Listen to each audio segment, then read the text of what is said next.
Did you say caca? No, I said duca. Oh, Duke. Oh, Dookie. Okay, nice. Class act there, Justin. Don't make that the intro.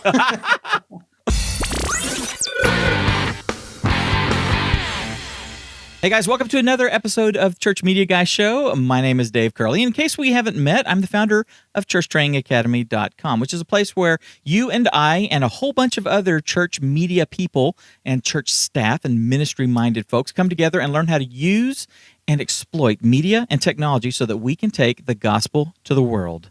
With me, as always, is my lovely and talented and amazing co-host, business partner, dude who I love dearly, Justin Nava. How you doing, brother? What's going on, Dave? What's going on, everyone? And yes, I am curious. Does Facebook actually care? Do all these companies actually care about me? What's my part in here? And I'm excited to dig into that. And I know Allison is too. She's watching live and she says she's watching to see if Facebook is worth the time we put into it. So many people are leaving Facebook in her circle. And so is it worth it for churches to continue? And really, I'm going to ask this later. How do we best use it knowing what we're going to learn? Right. I'm excited. It's going to be a good show. Fantastic. I am too. Have you had a good week? Has it been good for you? So far, the week's been good. It's been rough. Yeah. We're in a rough season. Wife's in graduate school. Jill is growing. Our 4-year-old is growing like a weed. And, it was one of those weeks where Bridget had to hunker down, focus on school. I had to hunker down and focus on being, a good dad to Jill. And Jill had to focus on practicing her teenagership because, she's a Head Start person. She's only 4 years old, but she's already practicing ignoring me, not listening to me, not minding her manners. She's getting it down really good. She's that's good. Fantastic teenager. Hey, listen, she has always excelled, and exceeded our expectations. And once again, she's doing that. And that's fantastic. That's right. You have Love her to death, though. You guys have to do like we did with Gigi, where you teach her to use her powers for good.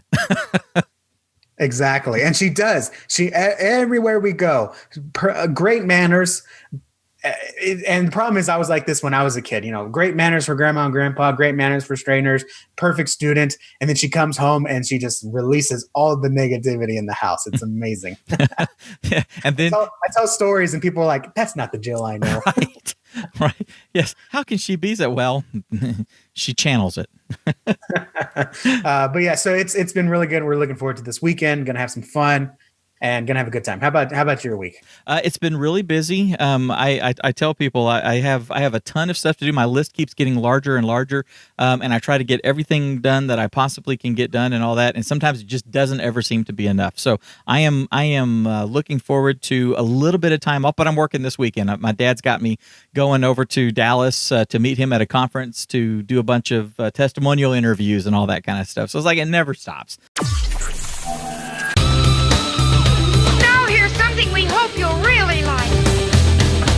Today's pro tip is all about future-proofing your inspiration. And that sounds kind of weird when I say it that way. You're future-proofing your inspiration. We always talk about, if you have the budget, if you have the funds, future-proof your technology. Buy a 4K TV because in a few years, everything's going to go 4K. Or buy an HDR TV because everything in a few years is going to be HDR. So we talk about, kind of setting yourself up for success in the future so you're not constantly playing catch-up. And today, for your design inspiration, if you have to design web pages, flyers, if you have to even social media posts, emails, any kind of content you're creating for your church, eventually you're going to come into a roadblock where either you have blank page syndrome where you just can't get past, a blank page, or you're looking at something you made and you think, how can I make it better? How can I take it to the next level?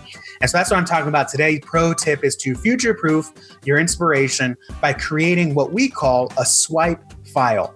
And this is it's called a swipe file because in the olden days when everything was paper, you used to have a file in your desk. And whenever you got something that came across your desk or something, you got a flyer or you got an ad, and in marketing, we would say, we really like this. This works for this company. I want to save this and draw inspiration from it in the future. We'd file it away and we call it our swipe file. And now that everything's digital, things live in so many places. My pro tip for you today is to organize your digital files into a way that you can store things to draw inspiration from later. So a few things that you can do is basically create a folder on your computer or on your cloud drive. If you have Google Drive or Dropbox, create a folder there. And anytime you come across a social media post, a website, some kind of graphic that you like, take a screenshot of it, or if it's a video, take a screen recording of it, and then file it away in your swipe file on your drive. This way, if in the future, if someone says, hey, I need a VBS flyer, and you have no idea where to start, you can go and look at one that you already grabbed online, or, hey, promote this event on social media. You might have swiped something from another church social media that you have stored away on your Dropbox. And it's just a screenshot. And then you can pull inspiration from that. I do it all the time with websites. I see a website, I see a landing page I love. I say, man, I really like the colors. I like the layout. Man, I like the way they phrased it. I will grab a screenshot of that website using one of our productivity tools. It's called, what's the Awesome Screenshot? Yes, I'll use Awesome Screenshot to take an entire page of the website, and then I'll file it away. And the next time I'm thinking, man, what really goes with pink? This brand has this pink, but I need a secondary color. I'll go to my swipe file and find a website that I've seen use pink before in a really good way. You can also create an email folder. If you get emails that you really like, emails from people that you like, you can swipe their emails, just put them away in an email folder. And then when you need to send an email and you're like, man, where do I even start? What layout works? You can go and look at emails that have found success before and draw inspiration from it. We're not saying copy, we're saying draw inspiration from it. You can also create a bookmarks folder. If you just have different resources that you use all the time, different tools, different ideas, just create a bookmark folder on your browser. And then, just say, this is my swipe folder for my desktop. So on mine, I'm looking on mine right now. I have several social media pages that I always go to. And so I just have them all there. I have several different landing pages that I draw inspiration from, different portfolios of other artists that I draw from. I have their portfolios bookmarked on my swipe file on my bookmarks. And then, of course, use the tool we've talked about before for physical documents. Use Cam Scanner. Because then you can take a picture of, if you see a bulletin that you like, if you see a receipt that you like, you can say like, oh, I really like this, the way they did this receipt or something like that. This is from my car dealership. You say, I like the colors on here. You grab a picture of it with Cam Scanner, file it away, and then next time you need to come up with some color combination, some layout, some kind of design of a Connect card that you saw from another church, you just throw it in that file. And then in the future, if you have to do a similar project and you're just drawing a blank or you need some inspiration, go to that file, find something you've swiped before, and take that as inspiration or as a starting point to make something of your own. So pro tip for today, be a pro, because all the pros do this. Create a swipe file and start using it. Because if you start using it now, anytime you click on an email, anytime you sign up through a website, go ahead and swipe it and file it away, because that means it worked for you. And if you're trying to reach someone with your similar interests, or if you're trying to communicate in a way that has worked before, you've got evidence and you've got a place to start. I think that is a great idea. One of the things that I do is I kind of toggle back and forth depending on what it is. I will use Evernote for things like that, where if I sign up for somebody's course, or if I sign up for like somebody's webinar or something like that, and I really like the way that they are presenting their pitch for their subject and the follow-up emails and stuff, it's like, you know what, that's a really effective way. It piqued my interest, and I'm in this field. I will gather all those things, the follow-up emails, all that sort of stuff, and I'll put them all in an Evernote document or make a notebook or what have you. I have a notebook, I think, called Swipe Files, and then I'll tag it, swipe, and then tag it with like email marketing, and then like maybe the person's name, if it's Scott Olford or somebody that I'm Ray Edwards or whatever, so that I can I want to go through like Ray Edwards funnel for this type deal and see how it would apply. I think it's brilliant. I love doing it. I do that with Evernote, and I also use Pocket for stuff like that. Great idea, dude. Fantastic. All right, cool. And if you want other tips like this, other shortcuts, I would call them not so much shortcuts. I would go so far as to call them ethical shortcuts. Ethical white hat shortcuts.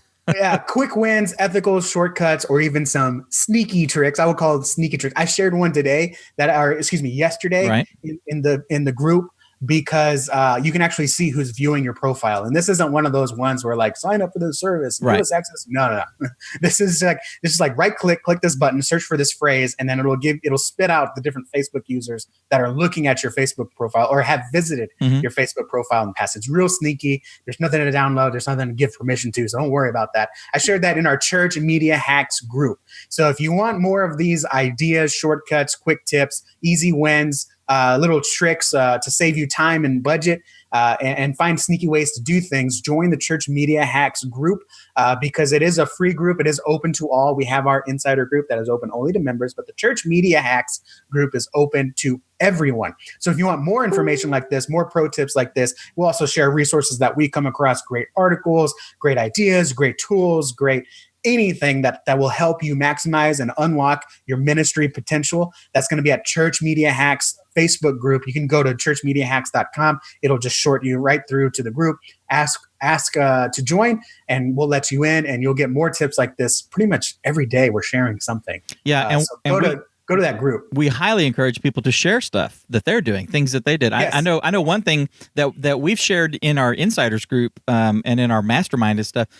Tommy had this great hack when he was trying to set up a camera in the auditorium, and he was like, I don't have a place to put a tripod. I can't, do this. And he got a flagpole, and the flagpole that you like put on the side of your house or like on your garage. He got that mount, and he did a hack on it to make basically a nice unobtrusive pole that was, it's only like that thin, but the camera's mounted up on top of that, and then that's wired in through the ceiling and all that sort of stuff. I thought it was brilliant. It was like, that really is a hack. That's like using a flagpole mount to actually do a permanent mount that is unobtrusive for your camera. I thought it was brilliant. So all that kind of stuff is in there, guys. We want to learn from you. We want to share with you. So come check us out.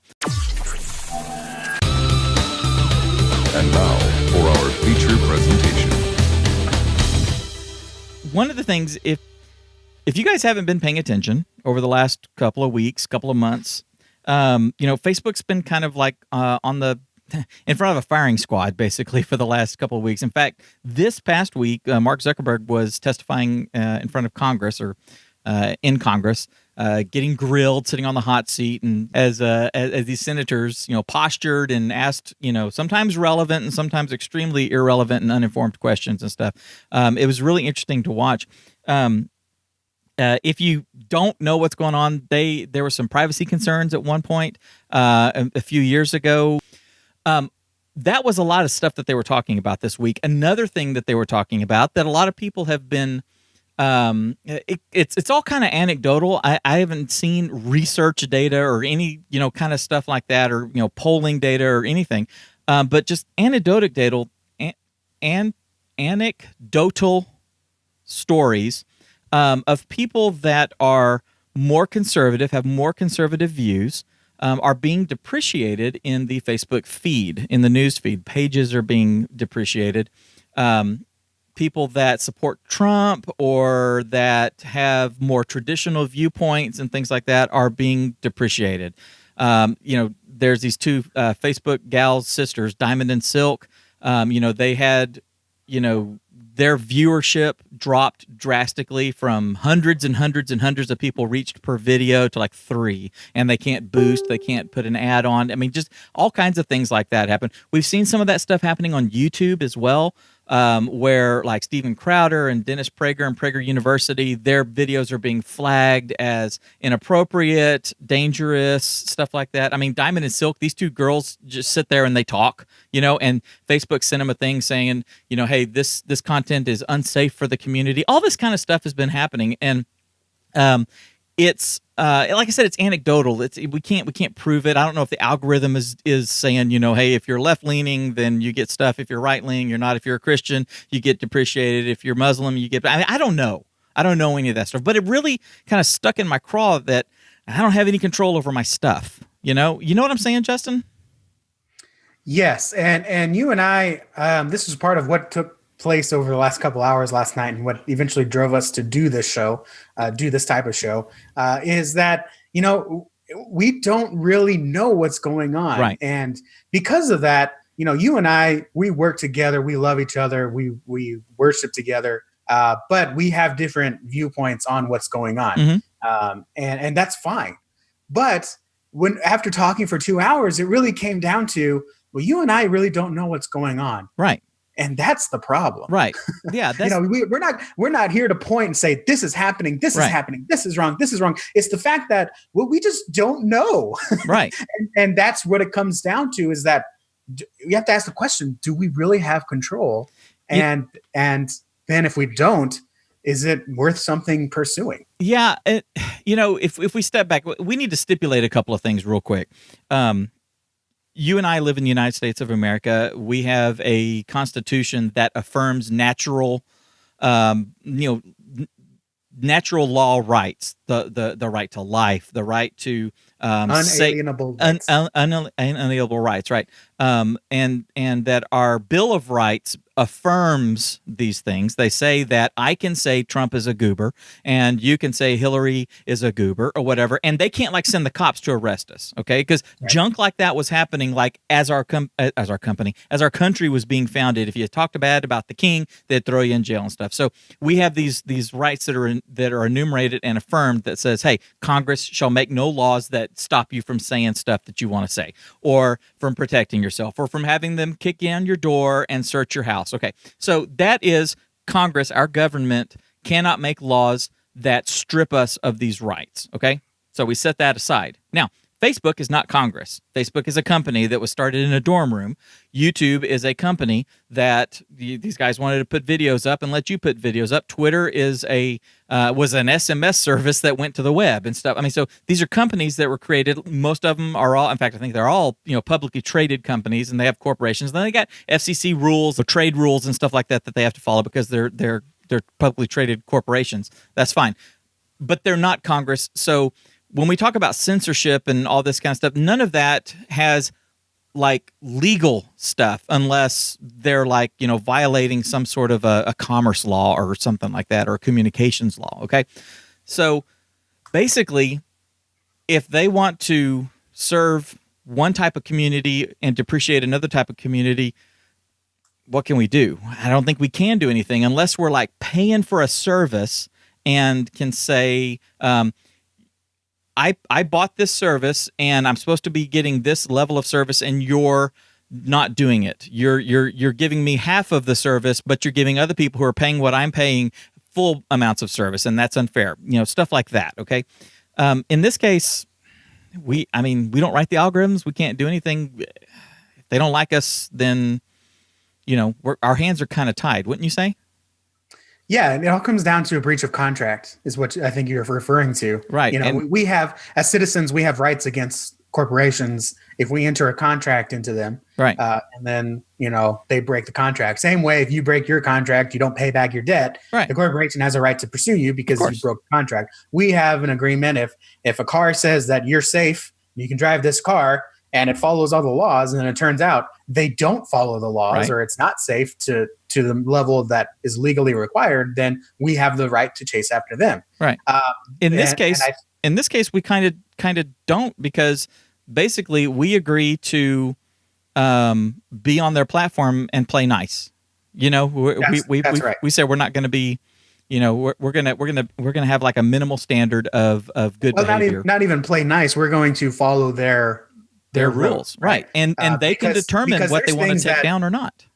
There's things that are nice that we can't do on Facebook. Right. Sure. I tried to share. I actually got my first Facebook ad account banned because I tried to share an inspirational news report that said, 70-year-old woman loses 200 pounds. It was awesome. It was a good report. It was for a page that was motivational, and the news report, the featured image was a woman that the 70-year-old woman that weighed 400 pounds and then weighed 200 pounds, before and after photo. Sure. Well, according to Facebook's ad policies, you cannot use before and after photos in your ads because they think, they call it manipulative. It makes the user feel bad. Right, sure. They just don't like it. Right. Yeah. But this was an inspirational story. It had no poor reflection on the user. So I posted it and I boosted it, and then I got my ad account banned. Right.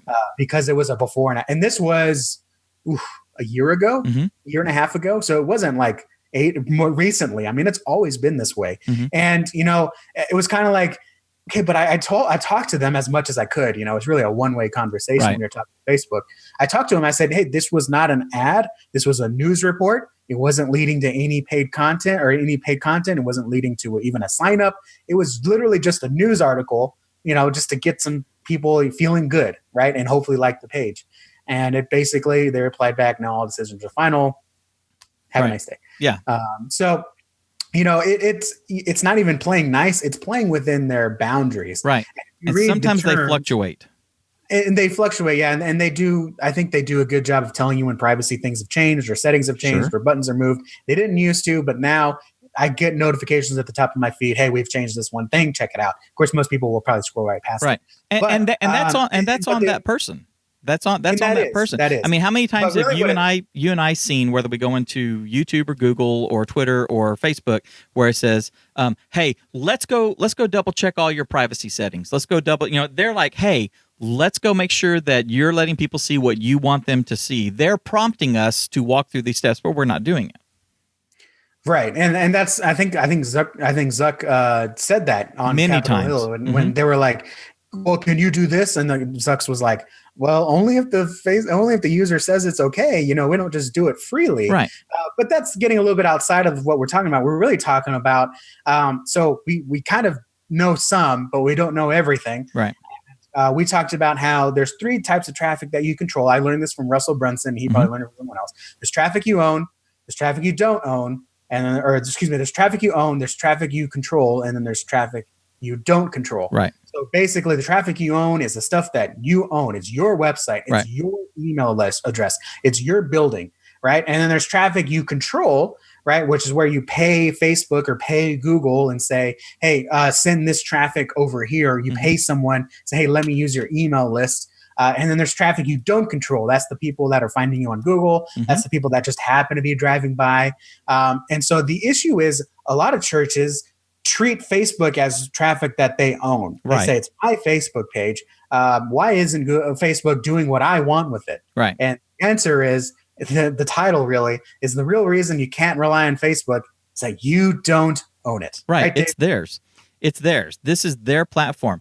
And I've heard this several times, and I don't know if a lot of people have really thought about this and stuff, but Facebook is not the product. Facebook is the advertiser. They are the platform. We are their product. Us coming onto their platform gives them the ability to sell advertising ads and apps and services and products and stuff to us, the people who would buy it. So Facebook goes to advertisers and says, we have 2 billion people who use our platform. You advertise on our platform, and we will show your ads to a subset of these 2 billion people, okay? They don't care if they're Christians, if they're Muslim, if they're Hindu, if they're left wing, right wing, whatever. They don't care. Ostensibly, they don't care. Now, Facebook is run by people. Some people have these leanings. Some people have these other leanings. These are some of the anecdotal issues that we're seeing. Do we know that Facebook favors a liberal viewpoint versus a conservative? We don't know. One thing that really stuck out to me, by the way, parenthetically, in the thing was several times Zuckerberg said that they are using AI and they're using hand checks, you know, them looking at stuff and determining to lower the amount of hate speech that's on the Facebook platform. Who defines what hate speech is? That is a big thing. A big thing, okay? Here's an example, okay? And if this is a hot button for you, sorry, or yay, whatever, I don't care. I have quite a few friends that I've known for years that are gay, okay? I had a conversation one time, and I was talking with one of these people, and we were talking about salvation and God and God's plan and all that sort of stuff.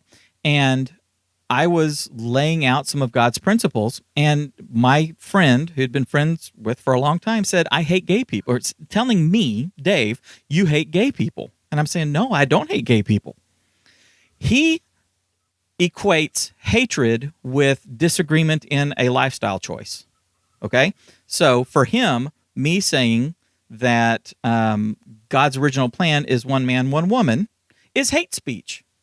Okay. There's a lot of people that think that way. There's a lot of people that don't think that way. There's a whole political correctness umbrella out there that seems to be a moving target a lot, where what was once considered normal is now considered hate speech.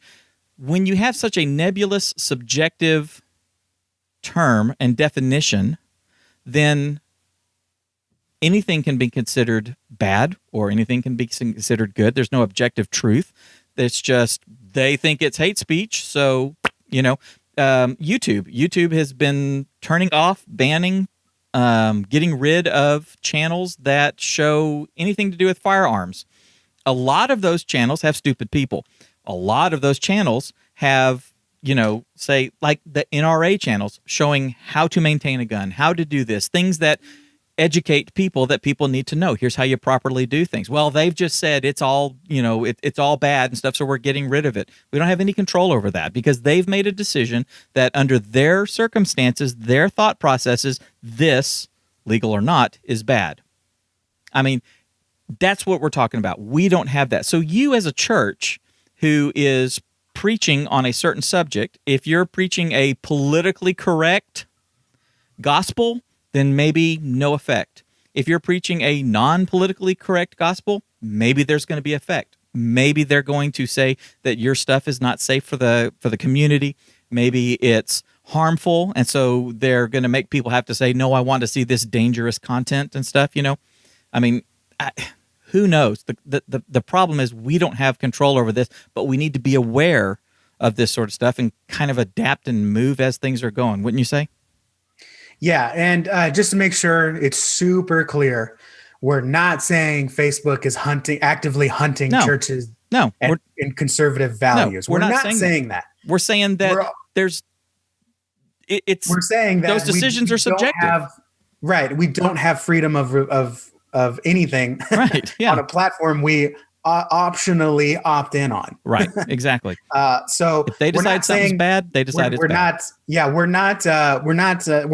not the fire insurance salesman that, a building burns down and now we're knocking on your church door and saying, you need fire insurance. Yeah. We're saying if you want to be 100% confident on future-proofing yourself, we talk about future-proofing yourself in the pro tip. Mm-hmm. You want to be 100% confident on future-proofing yourself, don't put all your eggs in one basket that you're not holding. Right. That's exactly a good way to put it. I think that is. So I guess the question is, Justin, what can we do, or what should we do, whether we're a business owner, an individual, or a church? What should we do to make sure that we're as bulletproof, as it were, safe from the whims of a platform that decides that this is good and this is bad and now it's different? What do you think we should do? Okay, well, first of all, we talk about exploiting technology to share the gospel and maximize your ministry. Mm-hmm. So Facebook is one of those technologies. Many people are on Facebook. I think it was like 70% of American adults are on Facebook, probably less now than that stat. But people are there. People are congregating there. And just as Jesus went to where people were congregating, we should too. And so as long as Facebook is on there and as long as we know, as long as we're not being banned or we're not doing whatever, then preach the gospel on Facebook, share the gospel on Facebook, share testimonials on Facebook, do all that stuff. Mm-hmm. Go like normal. But know that you're not holding the basket. Right. So whenever you do say like, this is what we're relying on in the future, this is what we need, this is what we control, Facebook is not the answer. The answer is your website, your email list, and really honestly, if you're a local church, your building, right? You know that's your building, especially if you own the land, right? If you're renting, if you're in a movie theater, you don't own it, okay? But you own your building. So those are the things you own. That's where you want to drive people to. So don't rely on just putting something on Facebook and hope everyone sees it. Okay, actually actively try to drive people to your website, sign up for your email list, or make a visit. So we always say many churches, their website, their goal is to get people to come to church, whether it's for a service, whether it's for a new member class, whether it's for an event. We understand that if we want to really get people's attention and get the gospel in front of them, it used to be get them to go to church. Well, now you can share the gospel to them through email, and you own that list. Your email is not going anywhere, and it has a 100% deliverability. People expect communications through email. And so don't just put it on Facebook and hope people see it and then wonder why no one's seeing it when the algorithm changes, like it recently did. Push people towards your owned your owned content. Okay. And so share what you own on Facebook, be encouraging on Facebook, use it to minister and disciple, but don't rely on it because you don't control it. So number one, I think you and I would agree on this is don't rely 100% on Facebook. Don't put everything to live on Facebook. Don't put facebook.com/Bill and Ted's Excellent Church as your website on your business cards. Right. Because you don't own that. That page might be gone and someone has that business card and says, why can't I find this page? Or Facebook might change the URL for some reason. You know, they might, you share that business card with a man and then they go to that Facebook page. Well, your most recent church post is about the women's event. Well, that man doesn't know the difference. That's the first thing he sees. And this is a church for a bunch of women. I don't know.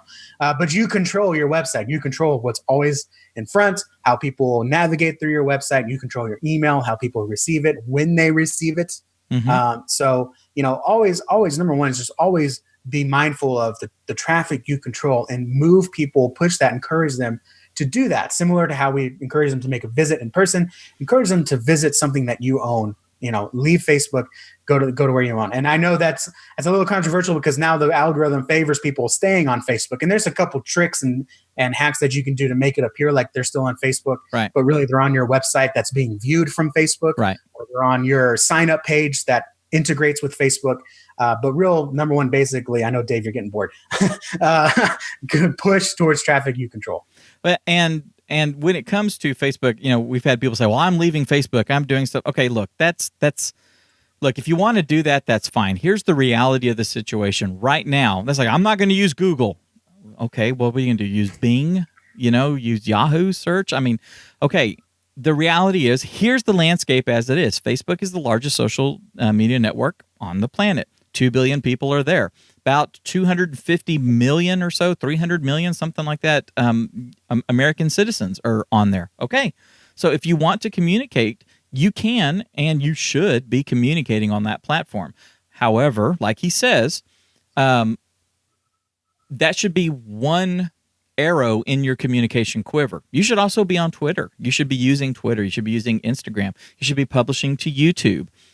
You should be also podcasting. You should be doing these things where it's I always talk about like death by 1,000 cuts. It's like success by 1,000 cuts. You have all these avenues that you are using, okay, and a certain percentage of them will have a certain amount of reach and success.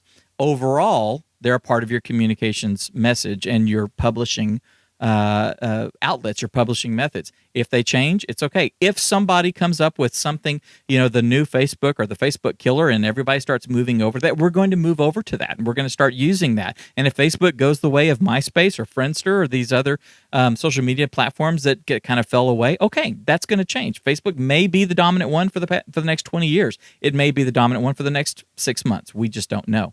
Now, we should, like he said, all roads need to go to your website, and the goal should always be to be growing your email list on your website, okay, for your members and for your visitors, okay? You can reinforce and, like you said, be guaranteed that you will be able to communicate with them if you are owning those platforms. Justin, what do you see that there's a danger in focusing too heavily on one thing, or not focusing on any of these platforms at all and only using your website and only using your email? It depends on what your goal is. We talked about last week with, actually 2 weeks when this comes out, with Alejandro Reyes, about using Facebook as a tool to reach people with paid marketing. Put a few bucks, and get a message in front, get an invite in front of people. So there is value there. If you want to just use your website, you're going to be leaving a lot of hope in traffic you don't control finding your website, unless you just go out and hand out flyers. Say, hey, visit our website and sign up for our email list. Well, and you're going to have to Facebook is really another nail tool that you can use to drive people to there. Right. And if you are only going to be relying on your website, which we think the website needs to be a big chunk of it, not the 100% outlet, right? But you're going to have to get really good at search engine optimization and making sure that you are publishing the material in the way that Google and Bing and these others are going to work for it, and in the way people are searching for, which is a whole nother thing. The long and the short of it, basically, guys, is don't go running screaming from Facebook or YouTube or Twitter. Put them in their proper place in your mind, that they are there. They are in control of their platforms. They will determine what is hate speech. They will determine what is good content. They will determine what is dangerous, what is inappropriate, what is bad for the community. They will do stuff like that. They will also take into consideration what you and I are saying. If we report a video on Facebook as being not good and dangerous or pornographic or something like that, violent or whatever, there's going to be a certain weight that they give to that, especially if more people are doing that. I mean, we don't have any control over that, okay? But use them, right. Maximize them as best you can. That's what we want to teach you. That's what we're trying to teach you guys at Church Training Academy. But understand that they are what they are, okay? That's the big thing. And don't put all of your hope in that one platform, that one killer platform or killer app or whatever. Don't do that. It's all parts. It's one arrow in a quiver of arrows. So let me ask you this question, and then I'm going to take off while you answer it. Yeah. Christopher Hall said something really good. He said, we may not know what is going on with these social platforms, but the content is what is most important. As long as we provide good content, then our followers will follow us no matter what. Right. And so my question to you, I'm going to leave you with this question, then I got to take off, is, so we know we don't own it. We know our website and email are super important. And yes, the podcast. I almost forgot the podcast is another piece of another platform that you own. That's your absolutely. RSS feed. Yes, that's right. So knowing that we don't control Facebook or social media at all, what is the best way to use it? We know we don't want to abandon it. The attention is there. The people are there. They're congregating there. We need to be there. Mm-hmm. So Dave, how do we continue on using Facebook? Use it as a place to have conversations, a place to showcase our work, the things that we're doing. We can use it as a promotional place, okay, as a way to reach people, especially if you're boosting posts and you're doing ads and things like that. The data that they when this is such a misunderstood thing, it seems. If you read the news accounts, I don't know if the news people don't understand this, or if they're purposely trying to confuse it so that they can get more in their stories. I don't know, okay? But Facebook basically tracks you by watching what you do, okay? And it's not a thing where they're like they're listening on your phone calls and they're the webcam turns on and they want to see if you're eating a sandwich or if you're eating a hamburger. I mean, it's not that nefarious, okay? What they're doing is they're making note that you like something. Okay, so if you like a page, if you like In-N-Out Burger, okay, well, they're going to be like, okay, Dave Curley likes In-N-Out Burger. Neat. So he likes fast food. Okay, he likes hamburgers. Okay, he likes Whataburger. Okay, so Dave likes fast food and hamburgers. That's good. He likes Taco Bell. Okay, well, now we know he likes fast food. He likes Chick-fil-A. Okay, well, now he likes Chick-fil-A. He likes fast food. Okay, so they're going to show me an ad if Smash Burger is running a promotional. Okay, that kind of stuff, right? Dave he liked the Iron Man trailer that somebody showed. He liked the Civil War trailer that somebody showed. Chances are he likes Marvel movies. Okay, chances are he likes action movies. Okay, so when the new trailer comes out for Black Panther, we're going to show that to Dave. Did he like it? Yes. Okay, good. So we're on the right track. He does like Marvel movies. You see what I'm saying? That's the kind of stuff that they're going to do. They won't show me a romantic comedy. Okay, they're going to show my wife the romantic comedy, because she likes enough of these movie trailers that lead them to think that it's romantic comedies that she likes. Okay, that's the kind of stuff that they're doing. Based on that, then you and I are going to be able to use that information that they've been kind of gathering and like putting people in these little buckets of likes and dislikes and physical locations and areas and regions and stuff like that, so that we can target an ad to them. What do we do at our church? We do the when we're having an event or something, we will do a promotional video for that event, and then we will target houses with an income of, I don't know, $21,000 to $80,000. Or $120,000 mean household income, whatever it is, in a 5-mile radius physical location of our church. So there you go. So we are not sending out a promotional video to people in Plano that we're doing a new series at our church. That person in Plano may want to come, but it's not a good use of our dollar to try to target that person to come and be a member of our church. I mean, they live 60 miles away. So I mean, come on. Why would we want to say, hey, every Sunday and every Wednesday night, drive 60 miles to come to our church? No, we want them to be plugged into a church in their community. So we're going to target the people in our area, just like the Jiffy Lube does, just like Chick-fil-A does, just like the tailor shop, the alteration shop is going to do. They're going to target that sort of. So that's how you use Facebook. Okay, you want to use Facebook to promote, you want to use it to showcase, you want to use it to start conversations, you want to use it to build these relationships in a digital form when you can't necessarily do it physical, or to augment the physical relationships, or to drive towards the physical relationship, okay? But just remember that it is not the sum total. Don't just post your sermons on Facebook. Don't just write articles and pastoral blog posts and things like that on Facebook, okay? Do some of that, but push people to more information over on your website, okay?